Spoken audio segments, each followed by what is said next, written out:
So, last night my wife of 7 years, Jessica, decided to have a chill-out night. After dinner, she went to the den and started watching her favorite shows while I switched between watching the Cowboys game and doing some odds and ends that I had planned. Next thing I know, she's got the wine out and has gone through 2 bottles of it. Around midnight, I went to check on her and found her passed out on the couch. As I was about to scoop her up, her smartwatch buzzed and a message popped up on the screen. It said something like, "Ha ha, I can't do that. My husband would knock 7 shades of shit out of me." I wondered what the hell that was all about, so I tapped on it, and it turned out to be a conversation between Jessica and a friend of mine, Mark. Now, I wouldn't say Mark is a close friend, but he's someone I've played pickup basketball with for years, had drinks with, and known since we were teenagers. We used to call him Jacket Holder, because when we got into scraps as teens, he'd always be the guy holding the jackets while everyone else got into the fight. So, as I said, I pressed on the conversation while the watch was still on her wrist and scrolled up to the top. As far as I could tell, it was Mark who contacted her first, unless she deleted something. There was a lot of flirting and winking going on, but nothing that you could outright say was cheating. Then I got to last night, and when she was drunk, she started openly begging him for sex. I couldn't believe my fucking eyes. I'm paraphrasing here because I can't remember the exact words, but she was saying shit like how much she had always wanted him, how no one would ever find out if he did want to do something, and the last one that fucking killed me, that she was great at keeping secrets. I tried to scroll more on her watch but couldn't find any other messages, and I don't know her phone passcode. I put her in bed and just sat in the kitchen in shock until I fell asleep, then got up for work at about 5:30. When I went to get in my work van, I just slunk down on the wheel and realized I couldn't face it, so I went back in the house, grabbed a half-drunk bottle of vodka, filled it to the top with Coke, and went on a walk down the railway line. We live beside a lot of woodlands and a disused railway line that goes for miles, and I've walked about half the length of it. I'm sitting under a railway bridge like a fucking troll right now, just seething at the whole thing. You'd probably think there's a fire going from a mile away due to the steam coming out of my ears. So what do? I don't want to speak to her. I can't even bear to look at her after reading that shit. It was like a dagger through my heart. I just feel like every bit of love I had for her has evaporated into thin air after reading her begging like that. Fucking gross. I honestly want to ghost her, man. If I could, I would never speak to her again. The whole "I'm great at keeping secrets" was the thing that got me, though. Like, who even are you? It reeks, but it's a case of how far down the rabbit hole do I want to go. I don't care if I'm being honest. I'm just done. I've never felt so betrayed and disgusted in all my life. The thing is, I've invested so much in Jessica, not just as a partner, but as a person. I loved her so much and thought her personality, and by extension my personality, reflected that of good people. To realize she's a backstabbing snake makes me feel like a snake. I feel like a worse person than I was yesterday. The only way I can describe it is like looking up to someone, taking advice and life lessons from them, only to suddenly find out they were a pedophile, a rapist, or just a downright creep. Your entire perception of yourself and who you are would be shattered because you've taken on board what they've said and invested time into a creep. God, I'm rambling nonsense. I apologize. I'm lucky in that our house is owned by my parents, who moved to a retirement village 6 years ago, and we moved in. The house will be bequeathed to me when they die, but I don't, and hopefully won't, own it for a long time. They couldn't be bothered with the upkeep and all the problems, etc., and wanted to see out their final days in peace. So when we do divorce, my soon-to-be ex won't be getting her hands on it. So what do I do then? I'm honestly thinking of just not saying a word and throwing her right out. While walking here, it went through my mind to get my buddy, who's a locksmith, to quietly change the locks today. I could feed her any old garbage about something being broken with the doors. She won't care what's going on anyway, as long as I'm around. Then, after he's done, lock the front door and tell her to come and look at something out back. When she comes out, I'd run back in and lock the door behind me. That sounds childish as fuck, doesn't it? Seriously though, I don't know what I'm gonna do. I'm staring at a bottle right now, and my life feels like it has been ripped apart at the seams. As for that prick so-called friend of mine, there's no doubt he was up to something here. There's also no doubt I wouldn't have caught wind of this at all, so I'll be seeing him very soon. Never mind holding jackets, he'll be holding his face. caught my wife trying to openly cheat on me with someone I considered a friend, thanks to her smartwatch. Yesterday, after I wrote the post and was a complete mess, two dog walkers came over to check on me, clearly concerned.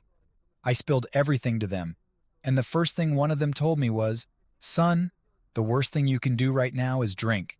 It'll only make things worse." I'm grateful for that advice because I was seriously spiraling. I threw the vodka away and called a friend who said I could crash at his place to calm down. He was at work but told me where the spare key was. Living in a small town of around 15,000, his place wasn't too far. So once I got there, I just sat on his couch trying to settle my nerves. Throughout the morning, I kept getting multiple texts and calls from Jessica, asking where I was since my work van was still in the driveway and I was missing. I texted her back, saying there was a problem with the engine, and I got a lift to work, which she seemed to buy as she just texted back saying okay. When my friend returned from work around 5 p.m., I laid everything out for him and sought his opinion. I also made him swear not to mention anything about Mark, as I didn't want that getting back to Jessica at this point. I'd deal with him later. And by deal, I mean I'll expose what a little rat he is. Getting into a fight with him doesn't help me right now. To those saying he did nothing wrong, he messaged my wife first, being super flirty. What the hell is he even doing messaging my wife in the first place? They barely know each other. It was flirty from the get-go, as far as I could tell. My friend advised me to keep a low profile while digging for more info, but also to speak to a lawyer and start exploring my options, which I've done today. He drove me home around 6 p.m., and by then, I was completely exhausted. The adrenaline of the day had finally worn off.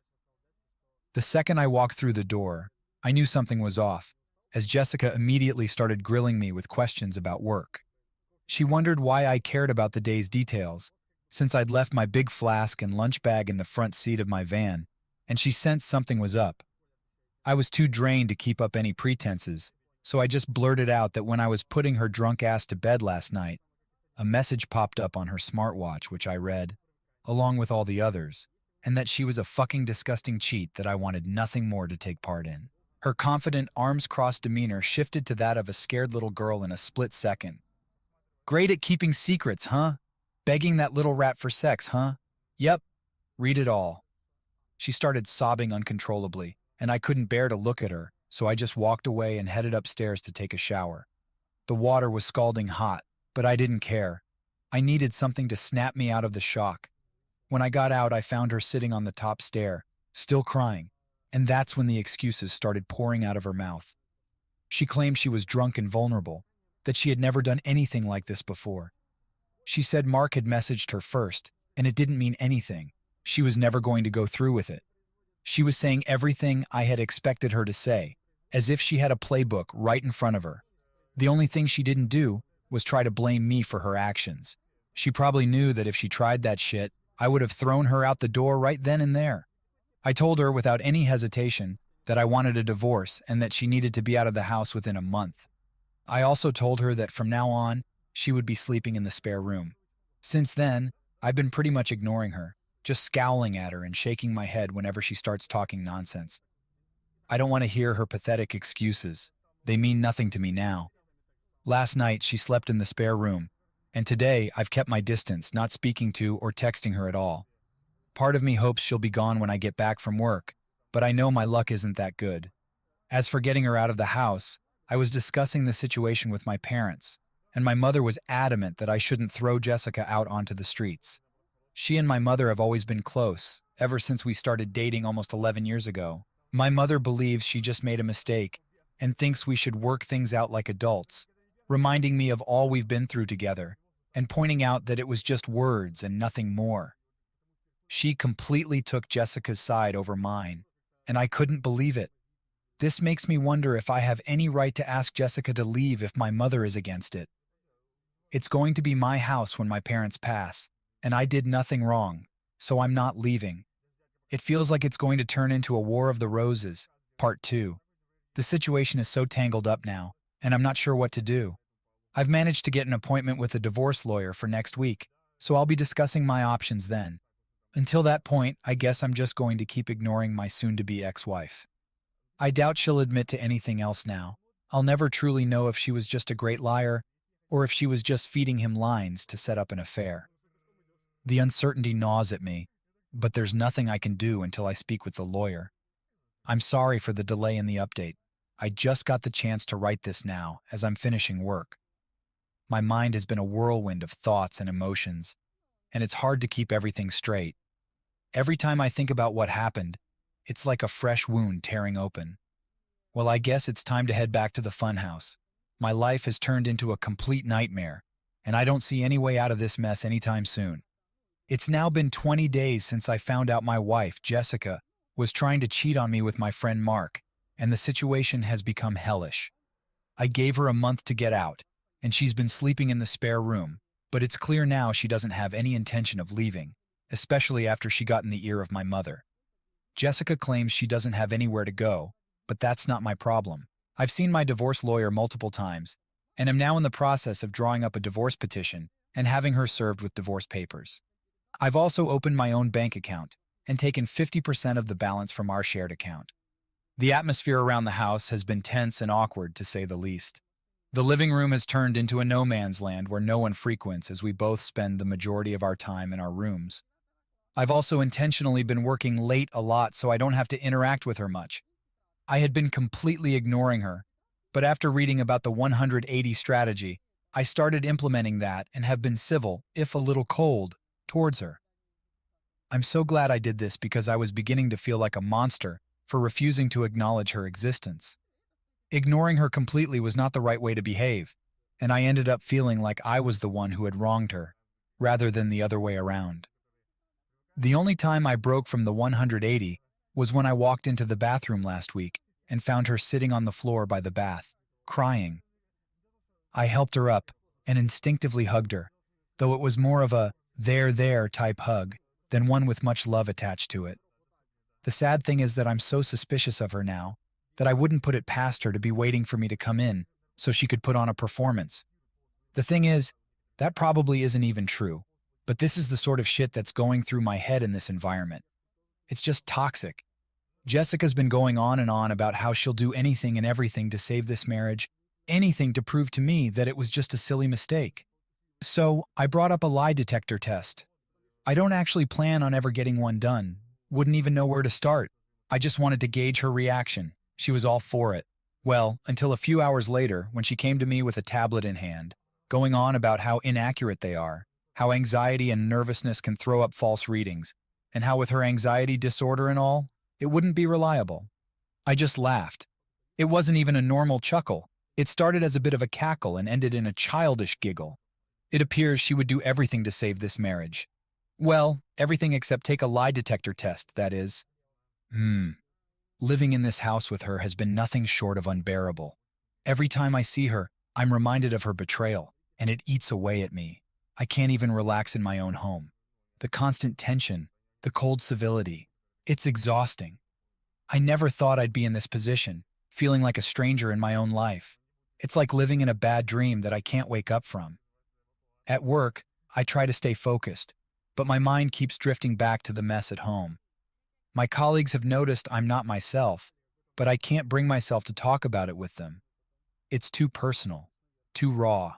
So, I keep my head down, do my job, and count the hours until I can leave. But then, going home doesn't feel like a relief either. I keep thinking about what my next step should be. The lawyer's advice was solid, and I know I'm doing the right thing by moving forward with the divorce. But it doesn't make the day-to-day any easier.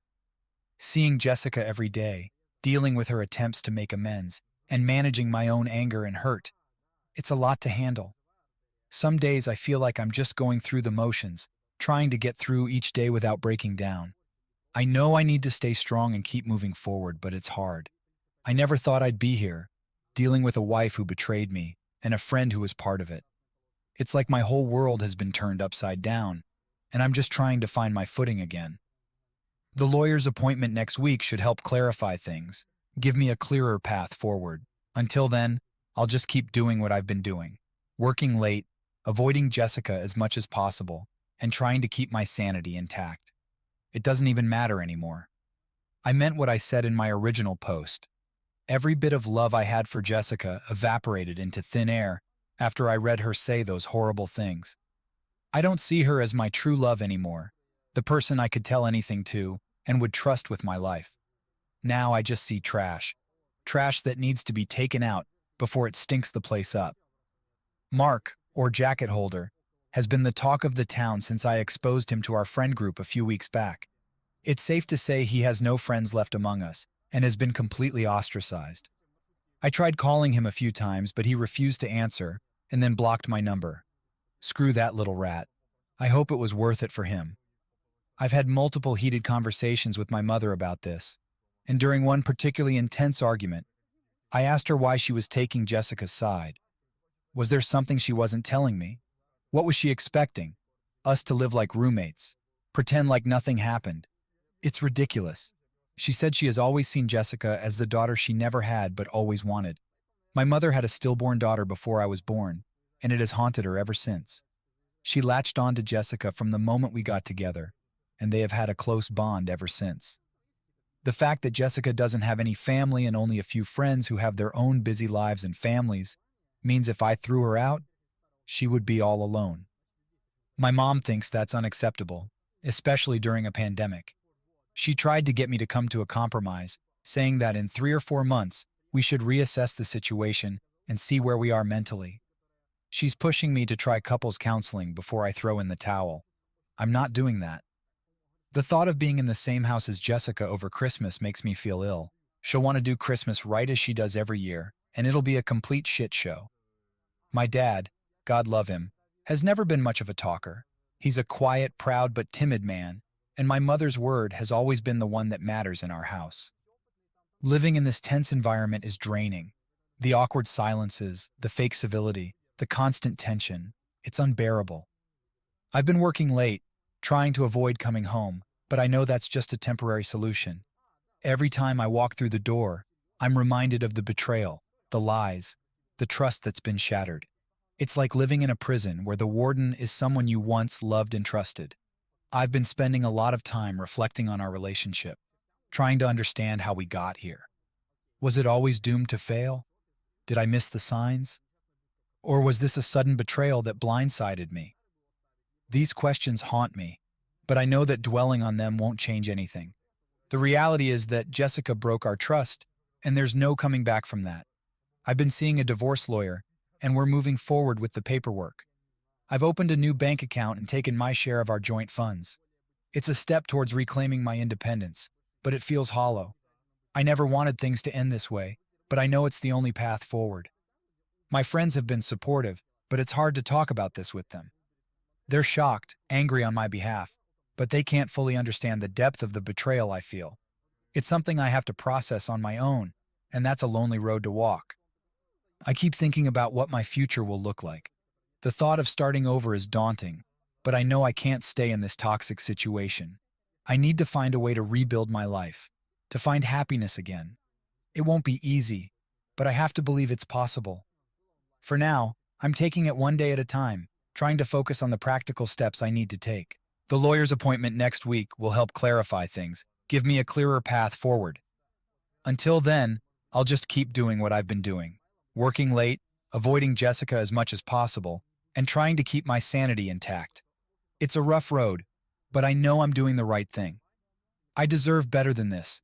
I deserve a life where I can trust the people I love, where I don't have to second-guess every interaction. I don't know what the future holds, but I'm determined to face it head-on, to find a way out of this mess and into a better, brighter future. People have been telling me that I'm selfish and spoiled, saying it's not my house and I have no right to make demands. But now, it's a case of my wife or me for my parents. If worst comes to worst, I'm ready to walk out the door and never come back. Screw this house. I need to be able to look at myself in the mirror with some semblance of self-respect, and someone has to keep their word in this debacle. If I do leave, my friend has said I can stay with him for a few weeks until I get myself sorted. If I walk out that door, though, I'm done with my parents. I'll never speak to them again in my life. They'll probably see it as me giving up on them, walking away without trying to at least have a go at fixing things first. I see it as them choosing someone who broke my heart over me. What will be the logistics once I'm gone? Just Jessica staying there herself, with my mother and father looking after a backstabber while their own flesh and blood goes off alone. A little more info on the house. My parents let us move in a year after our wedding. It was an apparent belated wedding gift, though that was just the chatter from them at the time. They were always planning on moving out and moving us in. I've spent tens of thousands on it over the years, but that's neither here nor there. I have fantasies of leaving this all behind, going somewhere new and starting again. But I don't have anywhere else to go. I've lived in this town all my life. It's all I know. Am I being too harsh here? I'm literally ready to slingshot my parents right out of my life, but I feel so torn. Why am I the one who has to lose everything and everyone? I've tried to be good, and I always thought you make your own luck and that good things happen to good people. Maybe I'm not as good as I think I am. Maybe I deserve all I get. Living here has become unbearable. Every day, I wake up with this gnawing sense of betrayal and disappointment. I've stopped going into the living room altogether. It's like a ghost town. Jessica's there too, occupying a space that used to be ours, and now feels like a battleground. I work late just to avoid being in the same house as her, but that's a temporary escape. When I come home, it's right back into the tension and the awkward silences. My mother keeps pushing for us to reconcile, but I can't see that happening. She thinks we should go to couples counseling, give it a few months, and see where we are. But the thought of spending Christmas with Jessica makes me feel ill. I can't imagine pretending everything is okay, trying to celebrate while this massive betrayal hangs over us. And then there's Mark, who's been completely ostracized from our friend group. He blocked my number after I tried calling him a few times. It's clear he wants to avoid me, but that's fine. I have no desire to speak to him anyway. He's just as much to blame as Jessica, if not more. He should have known better than to message her in the first place.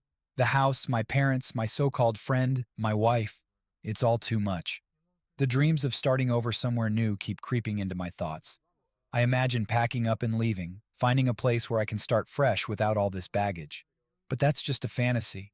I've lived in this town all my life. It's all I know. Am I being too harsh? Maybe. But I feel like I'm the one losing everything and everyone. I've always tried to be good, to do the right thing. I believe that good things happen to good people, but now I'm not so sure. Maybe I'm not as good as I thought I was. Maybe I deserve this. This whole situation is tearing me apart. On one hand, I feel a sense of duty to my parents, to the house, to the life I've built here. But on the other hand, I can't live with the constant reminders of betrayal.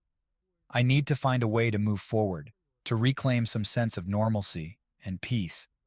The lawyer's appointment next week will hopefully provide some clarity, give me a path to follow. But until then, I'm just stuck in this limbo, trying to figure out where to go from here. Well, as of this morning, I no longer call that house home. I saw on the calendar that Jessica had a hospital appointment with her ophthalmologist, so knowing she would be gone for a few hours, I took that as my opportunity to get my stuff together and move out. I managed to gather everything I needed and get out of there. After getting my things sorted and moved, I left the house keys on the kitchen table, along with the divorce papers I received from the lawyer last week. Then I walked out the door and didn't look back. I've blocked both Jessica's and my mother's numbers, and any communication with Jessica from now on will be handled through my lawyer. For now, I'm staying with a friend for a week or two, but I hope to have my own rented place before Christmas. I haven't spoken to my parents in weeks. The last time we communicated was via text, where I tried to explain to my mother in explicit detail the things Jessica had said in her text to Mark. I tried to convey why it hurt me so much, and why I believed it wasn't the first time she'd done something like this, especially with her comment about being great at keeping secrets. I told her I could never trust Jessica again. My mother texted back, saying she couldn't talk to me when I was like this, and that she would let me cool off. She tried to call me a few days ago, but I ignored it, and now I've blocked her number too. I feel so let down by my parents, and at this point, it almost feels worse than the original betrayal from Jessica. The way I'm feeling right now, I don't think I'll ever speak to them again.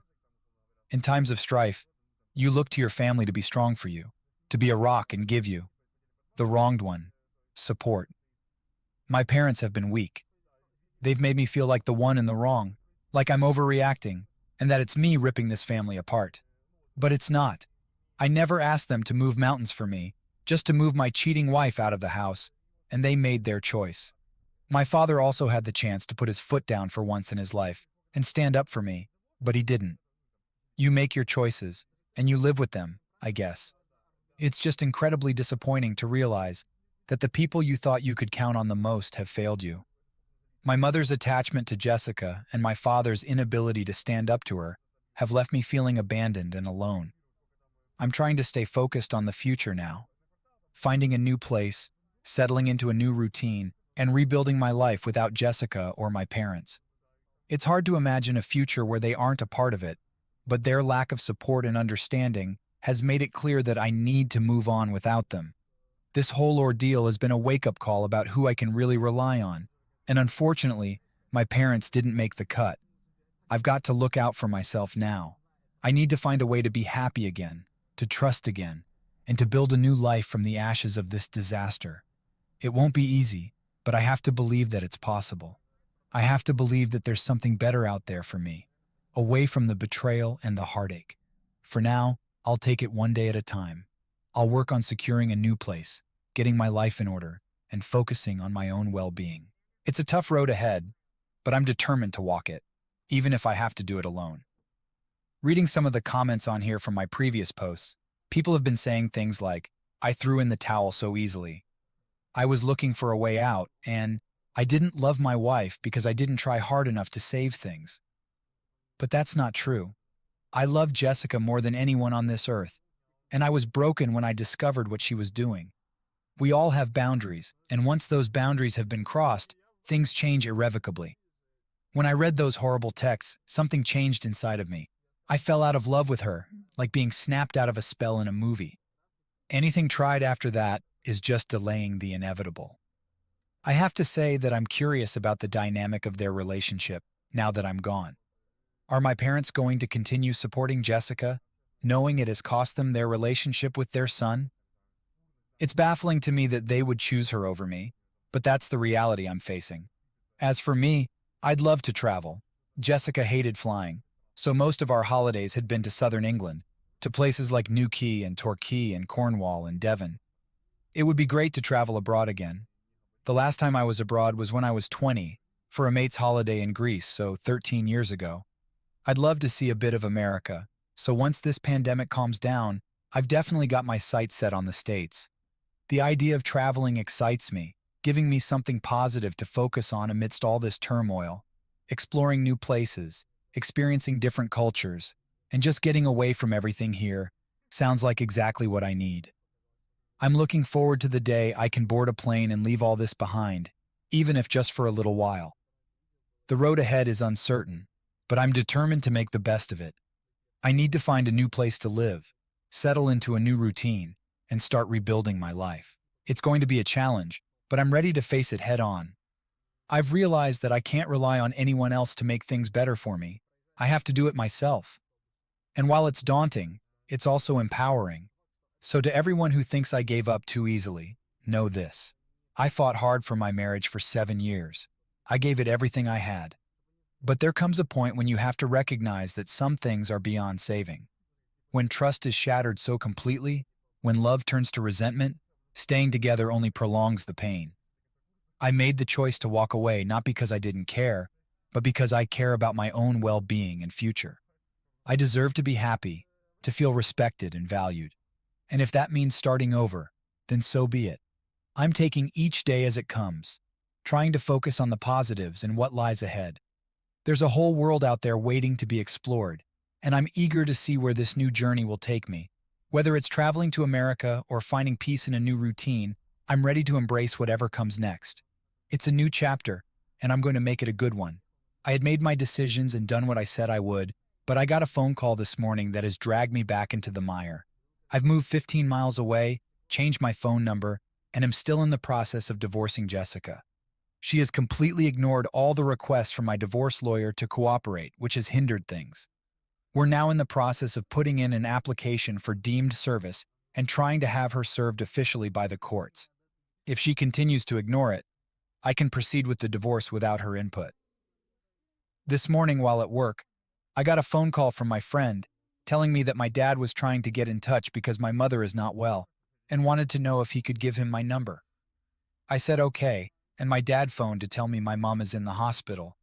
She's stable, but not great. Obviously, I was shocked, as I hadn't heard my dad's voice in so long, and it was the most emotional I've ever heard him. He told me my mom really wants to see me, and asked if I would meet him at the hospital tonight to see her with him. I agreed, and arranged to meet him outside the hospital. I ended up going home from work because I couldn't concentrate, and now I'm climbing the walls here, wondering if I've made the right decision, wondering if I'm about to get dragged back into this shit show that I walked away from. I've never felt so nervous in my life, and the lack of control I have over the situation has sent my mind spiraling in lots of different directions. I feel like I'm walking into a burning building blindfolded with no idea where the exits are. Why does she want to speak to me now? Has she had a change of heart? Unless she's also had a personality transplant while in there, I find that unlikely. Will Jessica be there? I have no interest in ever seeing her again. I'm still angry about what transpired with them and the way they took my cheating wife's side over mine. I've been going back and forth in my head about going at all, but I will go. I was also thinking about seeing if she wanted to speak over the phone instead, but I'm not sure if she would do that, or even if she's well enough. I feel like the bad guy here, and that I might have caused this by walking away. How would you handle this? So I did end up going to the hospital on Wednesday night after much back and forth. I was genuinely about to back out at the last minute, as I felt my courage waning, but I needed some closure and knew I wouldn't forgive myself if I didn't go and something happened. When I drove into the hospital parking lot, I had this surreal feeling of paranoia and was half expecting my wife, Jessica, to jump out from behind a bush or something. I met my dad, Bill, at the entrance, and it was pretty awkward as he tried to hug me and I said no. I told him if Jessica was here in any way, shape, or form, then I was turning around and walking out. He assured me she wasn't, and we made our way to the ward where Mom was. When I saw my mother, I got the fright of my life as she looked like she had been in a war. Never have I seen her look so frail. She had an extreme black eye, a lot of bruising, and purple-yellow marks down one side of her face. She took a serious fall, broke 2 ribs, shattered her elbow, and banged one side of her head and face on the ground. So elbow, ribs, then head in that order as she went down. She looked zombified but perked up when she saw me. She told me how much she's missed me and that she wasn't sure she'd ever see me again. I told her if she had really wanted to get a hold of me, she could have done it. We spoke for a bit about what exactly had happened and how she was down for a few hours before Dad found her. Also, that she was determined to get back to normal and mend bridges with me. I brought up Jessica and that I had been pushing for a divorce, but she was either ignoring the letters or wasn't getting them. I asked if she's still in the house. Mom admitted she was, and Dad started to look uncomfortable. I just looked away in disgust. Mom started saying how lost Jessica is without me, and that she's not in a good way. I knew then that nothing will change. She hasn't had an epiphany or seen things from a new perspective. She just wants the status quo back. She said that the house is my home and always will be, but I told her I don't want it. It means nothing to me anymore, and all it holds are bad memories. I stayed for under an hour all in all. When I left, I said if I want to get in contact, I will, but don't wait by the phone for me to call, as you might be waiting a while.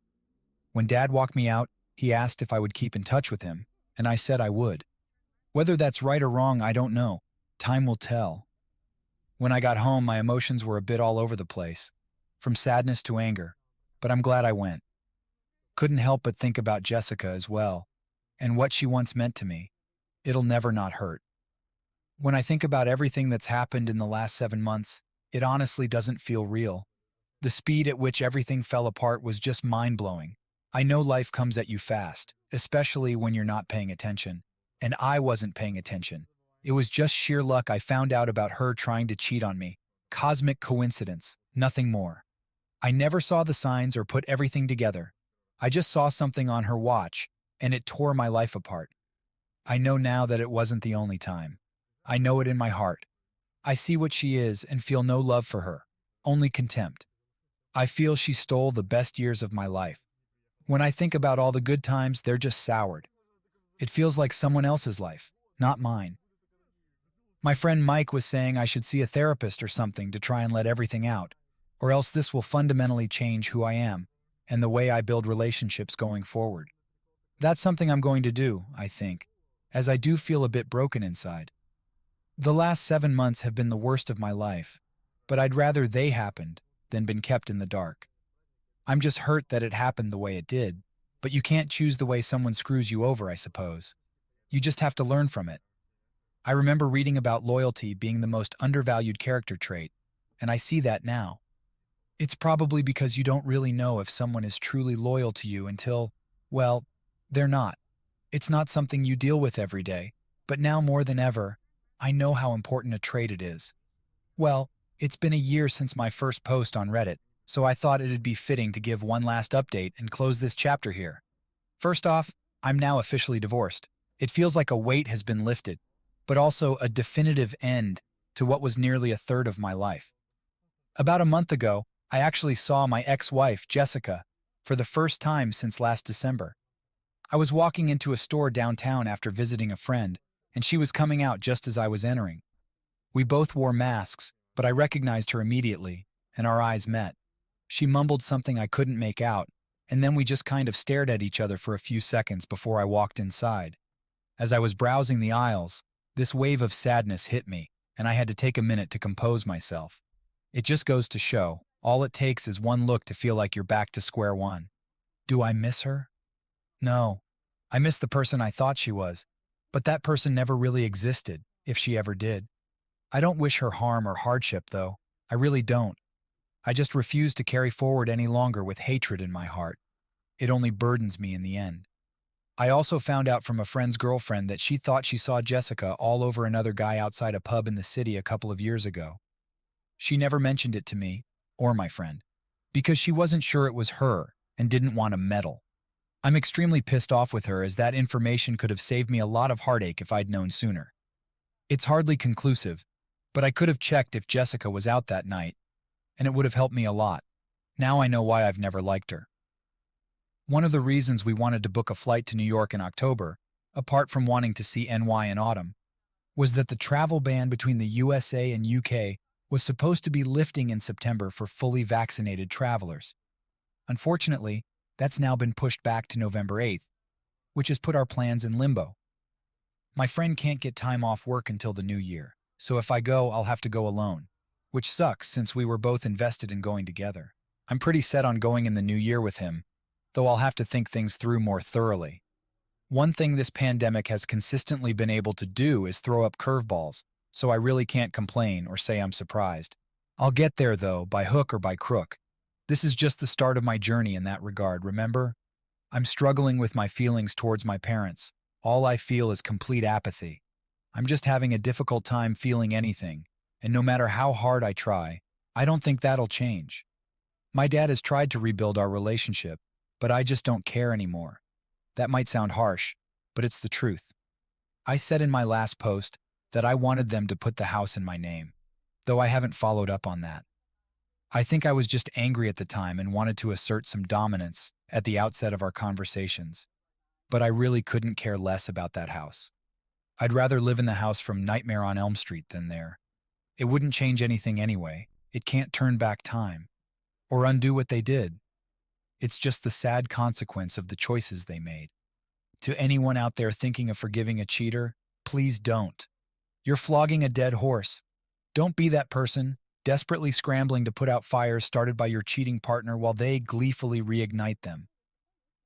I feel stronger than ever after everything that's happened, and after reading a lot of infidelity support forums over the last year, that you're setting yourself up for a world of hurt if you don't cut your losses. Kind of a relevant story, but at the start of the year, I had a really scary experience. I cut the back of my trouser leg on a metal bin while brushing against it at work. I didn't realize it had caused a cut until I went home, and when I went to bed at night, I felt weird. I woke up around 2 a.m., and my leg was pulsating. I felt deathly ill, was seeing double, dizzy, and alternating between a severe fever and chills. I realized right away it could be sepsis, so I phoned an ambulance, which they said was going to be over 2 hours as it was a Friday night and at the height of COVID, and my thoughts were racing.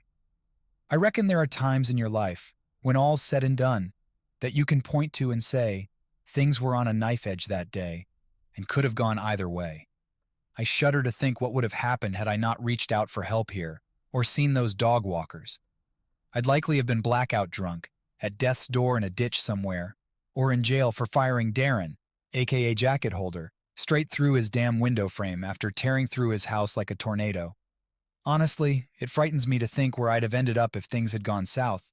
I was not in a good way, and being drunk, embarrassed, and incandescent with rage is a combination that can cause chaos whatever way you cut it. In the end, I'm just happy I made it out the other side without hurting myself or someone else.